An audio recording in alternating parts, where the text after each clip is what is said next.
Assalamu alaikum students. Hope you all are fine and doing very good.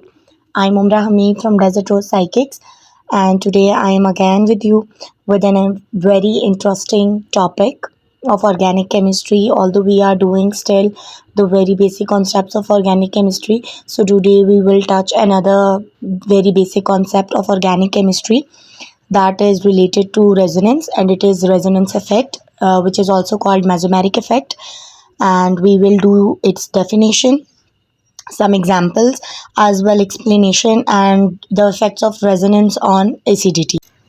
So starting with the definition, that the decrease in electron density at one position and corresponding increase in elsewhere is called resonance effect or mesomeric effect, or it also refers to the polarity produced in a molecule as a result of interaction between two pi bonds or lone pair of electrons. अब हमें एक चीज़ पता है कि when there is a cloud, electronic cloud, or when there is resonance, उस resonance के case में अच्छा खासा चार्ज डेंसिटी या इलेक्ट्रॉनिक क्लाउड बन जाएगा. तो जो पाई बॉन्ड्स हैं वो लोन पेयर ऑफ इलेक्ट्रॉन्स के साथ भी इंटरेक्ट कर सकते हैं और दो पाई बॉन्ड्स आपस में भी इंटरेक्ट कर सकते हैं. तो उनकी इंटरेक्शन की वजह से एक एंड के ऊपर क्या हो जाएगा कि चार्ज डेंसिटी इंक्रीज़ कर जाएगी और कॉरेस्पॉन्डिंगली दूसरे एंड के ऊपर जो है वो चार्ज डेंसिटी डिक्रीज़ कर जाएगी, फेल कर जाएगी. और इस ही पूरे होल फिनोमिना को कि corresponding increase at one side and the ultimate decrease on the other side, this is called resonance effect. अब एग्जाम्पल इसकी देख लेते हैं. तो we have always studied a very good example that benzene ring जो है, हम अमूमन क्या करते हैं कि बेंजीन जब भी बनाते हैं तो उसके अंदर एक रिंग डाल देते हैं, जिसका हम अगर हमसे कोई पूछे कि हमने रिंग क्यों बनाई है तो हमारे पास बड़ा आसान सा जवाब होता है कि ऑल्टरनेट सिंगल डबल बॉन्ड है. जी, हम जिस साइड से भी बना लें तो ऑल्टरनेट है ना, 6 हैं, 3 जो है वो डबल बॉन्ड्स हैं, 3 सिंगल बॉन्ड्स हैं. तो हमारे पास बड़ा आसान सा हल होता है कि we are putting a ring. मतलब हम रिएक्शंस भी लिख रहे होते हैं तो हमारे लिए बड़ा आसान होता है कि बजाय इसके कि हम जो है वो conjugate single double bonds draw करें, हम सिंपली एक रिंग ड्रॉ कर लेते हैं. ठीक है, तो अब यही चीज़ एक्सप्लेन करती है. नीचे जो है ना वो दोनों स्ट्रक्चर्स बने हुए, दोनों स्ट्रक्चर्स में आप देखेंगे तो एक तरफ से हमने जो है वो from the right side start किया हुआ है और दूसरे स्ट्रक्चर में जो है from the left side double bond start हुआ है. अब जो दोनों रेजोनेंस स्ट्रक्चर्स हैं वो दोनों ही इक्वली कंट्रीब्यूट करें, लेकिन अगर हम इन दोनों रेजोनेंस स्ट्रक्चर्स को देखें तो ऑलमोस्ट सेम भी हैं. तो हम इसको जो है वो क्या करते हैं कि इसकी एक हाइब्रिड स्ट्रक्चर बनाकर शो करा देते हैं और हम बीच में एक सर्कल डालकर तो ये बता देते हैं कि z conjugate single double bond है, और चूंकि दोनों साइडों से इक्वल ही है, इक्विवेलेंट है, तो वो हम इसलिए रिंग के साथ इसको शो करें. और दूसरी चीज़ हम लोगों ने ये रेजोनेंस में भी पढ़ी थी कि चूंकि सिंगल बॉन्ड की बॉन्ड लेंथ चेंज होती है, डबल बॉन्ड की बॉन्ड लेंथ चेंज होती है, तो ये रेजोनेंस इफेक्ट और इलेक्ट्रॉन चार्ज ये जो चार्ज डेंसिटी है, इसकी मूवमेंट और ये चीज़ जो है वो इसमें क्या इफेक्ट अच्छा लेकर आती है, वो ये चीज़ इसमें बहुत अच्छी लेकर आती है कि जो बॉन्ड लेंथ है वो इसमें ना तो सिंगल की रहेगी ना वो डबल की रहेगी, बल्कि वो एक एवरेज जो है वो बॉन्ड लेंथ आ जाएगी और वो सारे बॉन्ड्स की सेम ही लेंथ रह जाए, मतलब सेम लेंथ होगी, ना वो डबल जितनी होगी ना वो सिंगल जितनी होगी, बल्कि दोनों के दरमियान की एक वैल्यू एग्जिस्ट करेगी. फिर अब थोड़ी सी इसकी जो है वो एक्सप्लेनेशन देख लेते हैं कि जो रेजोनेंस इफेक्ट है, it operates to pi electrons of double और triple bonds and it's of greater importance in conjugated system.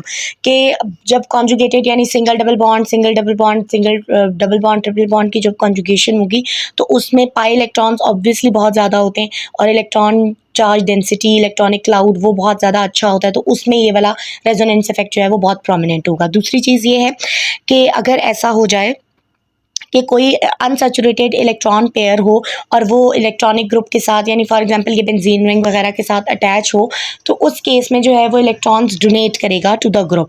But अगर ऐसा हो जाए कि मल्टीपली बॉन्डेड कोई system with an electronegative atom जब रिंग के साथ अटैच होगा तो उस सिस्टम में क्या होगा कि it will start withdrawing electrons from the ring toward itself. इसीलिए जो रेजोनेंस इफेक्ट है उसको हम 2 टाइप्स या 2 फॉर्म्स में पढ़ते हैं. That one is the electron donating effect and the other one is electron withdrawing effect. I positive I negative पढ़ा था हमने, उसी तरह M positive and M negative पढ़ेंगे, मेसोमेरिक इफेक्ट भी कहते हैं इसको. फिर उसमें इसको आसान तरीके से करने के लिए हम ये भी कह सकते हैं कि अगर इलेक्ट्रोनेगेटिव इफेक्ट इलेक्ट्रोनेगेटिव एटम जो है वो ऐसे अटैच हो जाए कि अगर इलेक्ट्रोनेगेटिव एटम डायरेक्टली रिंग के साथ अटैच है तो वो इलेक्ट्रॉन्स डोनेट कर देगा. लेकिन अगर इलेक्ट्रोनेगेटिव एटम रिंग के साथ अटैच है लेकिन बीच में एक लिंकिंग कोई अदर एटम कोई भी और एटम जो है वो इन दोनों को लिंक कर रहा है, उस केस में क्या होगा कि वो इलेक्ट्रॉन्स विदड्रॉ करेगा फ्रॉम द रिंग। अब हम इसकी एग्जांपल्स देखते हैं। फॉर एग्जांपल जो है वो एनिलीन है, और एनिलीन जो है ऑब्वियसली वो amine group attach to an aromatic ring है, ठीक है। तो अगर इसको देखेंगे तो aniline is a weaker base as compare to aliphatic amines, ठीक है। अब उसमें आप ये देखेंगे कि वो 10⁻⁶ के फैक्टर से जो है वो बेस वीक बेस है। और इम्पॉर्टेंट चीज़ इसमें ये है कि चूंकि एनिलीन के ऊपर जो नेगेटिव रिंग है, और अभी हमने कहा कि if the electronegative atom is directly attach to the ring so it will donate the electrons to the ring. अब there are two electrons, free electrons हैं, और वो जो है वो इलेक्ट्रोनेगेटिव एटम यानी नाइट्रोजन जो है वो डायरेक्टली रिंग के साथ अटैच है। तो ये दोनों इलेक्ट्रॉन जो है वो क्या करेगा, डोनेट कर देगा रिंग में। और ये इलेक्ट्रॉन जो है वो चूंकि रिंग के अंदर बहुत अच्छी कैपेबिलिटी है, और ये इनको अपने अंदर डीलोकलाइजेशन स्टार्ट कर देंगे from first position to the third, या ऑर्थोमेटा पे जो करते रहेंगे आराम से इनकी डीलोकलाइजेशन होगी। और उसके बाद आप देखेंगे कि फर्स्ट एंड फिफ्थ के ऊपर वापस जाकर मतलब सेम हमें स्ट्रक्चर्स मिलते जाएंगे। तो ये इतना ज़्यादा इसको स्टेबल कर देंगे इन दो इलेक्ट्रॉन्स को कि इनको प्रोटोनेशन का चांस ही नहीं मिलेगा। जबकि एज़ कम्पेयर टू आप एलिफेटिक अमीन्स पे चले जाएँ तो वहाँ पे वो दो इलेक्ट्रॉन जो फ्री इलेक्ट्रॉन्स हैं वो वैसे ही पड़े रहेंगे, और उनके पास प्रोटोनेशन का चांस ऑब्वियसली है। और एनिलीन के केस में दोनों इलेक्ट्रॉन कंज्यूम हो रहे हैं, उसको स्टेबल कर रहे हैं, और जो है वो उसकी चांस को बहुत ज़्यादा कम करते जा रहे हैं। जो सेकेंड एग्जाम्पल है वो नाइट्रोबेंजीन की है। अब नाइट्रोबेंजीन में नाइट्रोजन और ऑक्सीजन दो इलेक्ट्रोनेगेटिव एटम है, लेकिन हमें पता है कि ऑक्सीजन जो है वो ज़्यादा इलेक्ट्रोनेगेटिव एटम है, तो इसलिए नाइट्रोजन के कंपैरिजन में हम ऑक्सीजन की बात करेंगे। अब ऑक्सीजन जो है वो डायरेक्टली ग्रुप जो बेंजीन रिंग के साथ है अटैच नहीं हुआ हुआ, बल्कि बीच में एक नाइट्रो ग्रुप है जो कि डायरेक्टली बेंजीन रिंग के साथ अटैच है। तो इस केस में चूंकि ऑक्सीजन दूर है उससे रिंग से और दरमियान में जो है वो नाइट्रोजन का एटम है, तो it will withdraws electron from the ring, और विड्रॉल के बाद जो रिंग है वो भी आराम से अपने डिफिशिएंसी को स्टेबल कर सकता है, बहुत अच्छी रेजोनेंस स्ट्रक्चर्स बनाएगा। और ऑब्वियसली जितनी ज़्यादा रेजोनेंस स्ट्रक्चर्स बनाएगा उतना ज़्यादा वो स्टेबल कर लेगा ख़ुद को, और फाइनली अपनी जो है वो जो फाइनल स्ट्रक्चर है या जो फर्स्ट स्ट्रक्चर जो ओरिजिनल स्ट्रक्चर थी या रेजोनेंस हाइब्रिड था वो दोबारा से गेन भी कर लेगा।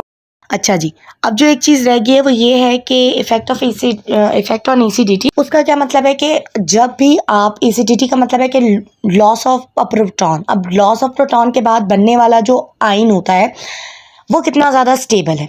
अब उस केस में क्या होगा कि in case of those molecules which possess the quality that they have resonance effect, उनके केस में तो बहुत आसान है कि वो जो नेगेटिव आयन या वो जो आयन बना वो बहुत आसानी के साथ क्या करेगा कि वो रिंग के अंदर डीलोकलाइज होता रहेगा और ओवरऑल स्ट्रक्चर को स्टेबल कर देगा। जबकि ऐसे मॉलिक्यूल्स जिनके अंदर रेजोनेंस नहीं होगी उन मॉलिक्यूल्स के अंदर वो आयन स्टेबलाइज नहीं करेगा, और ना स्टेबल होने की वजह से वो जो मॉलिक्यूल है वो लेस स्टेबल हो जाएगा। तो एसिडिटी भी ऐसे मॉलिक्यूल्स की कम होगी जो लेस स्टेबल होगी, क्योंकि ये बात तो हमने बहुत शुरू में पढ़ी थी ना कि जब भी आपके पास जितना ज़्यादा स्टेबल मॉलिक्यूल है उतना ज़्यादा वो एसिडिक मॉलिक्यूल है। तो यही चीज़ हम इस पर दोबारा इम्प्लीमेंट करेंगे। अब जो एग्जाम्पल है वो यही है कि phenol is stronger than ethanol, and the reason is that phenolate ion can be stabilize with the resonance, whereas in alkoxide ions such resonance is not possible. ठीक हो गया। और यही वजह है कि इन दोनों के एसिडिटी इफेक्ट में बहुत ज़्यादा चेंज है। इसकी एग्जाम्पल हम स्ट्रक्चर से कर लेते हैं, वो थोड़ी ज़्यादा अच्छी समझ में आ जाएगी आपको। अब जैसे ये स्ट्रक्चर्स बने हुए हैं तो जो अल्कोक्साइड आयन है देखें, इसके बनने के बाद अगर हम इसके अंदर रेजोनेंस कराते हैं तो वो पॉसिबल नहीं है, ठीक है। लेकिन अगर आप नीचे फिनोलेट आयन को देखेंगे, फिनोल की एग्जांपल देखेंगे, तो फिनोल के अंदर अगर आयन बन भी जाता है तो अच्छा खासा रेजोनेंस जो है ये प्रोवाइड कर सकता है। पूरी रिंग जो है वो बहुत सारे रेजोनेंस स्ट्रक्चर्स उसको प्रोवाइड करेगी, जिसकी वजह से बहुत आसानी के साथ जो वो रिंग में आयन जो है वो स्टेबल हो जाएगा, और जब तक उसको जो है वो प्रोटॉन नहीं मिलता, जब तक वो नेक्स्ट रिएक्शन नहीं करता, तब तक वो आयन बहुत देर तक स्टेबल रहने वाला है। अच्छा जी, तो ये था सारा कुछ रेजोनेंस इफेक्ट के बारे में। उम्मीद है आपको समझ आ गई होगी, और अगर आपको कोई भी क्वेश्चन हो तो एज़ आई सेड रेगुलरली कि आप जो है वो कोई भी सवाल रिलेटेड कमेंट्स में पूछ सकते हैं, तो इंशाल्लाह मैं उसका जवाब आपको ज़रूर दे दूँगी। और thank you so much. for watching the video or for your time. Please like the video, subscribe the channel and press the bell icon ताकि आप तक जो है वो मज़ीद रिलेटेड कंटेंट वक्तन फ़वक्तन पहुंचता रहे। अल्लाह हाफ़िज़।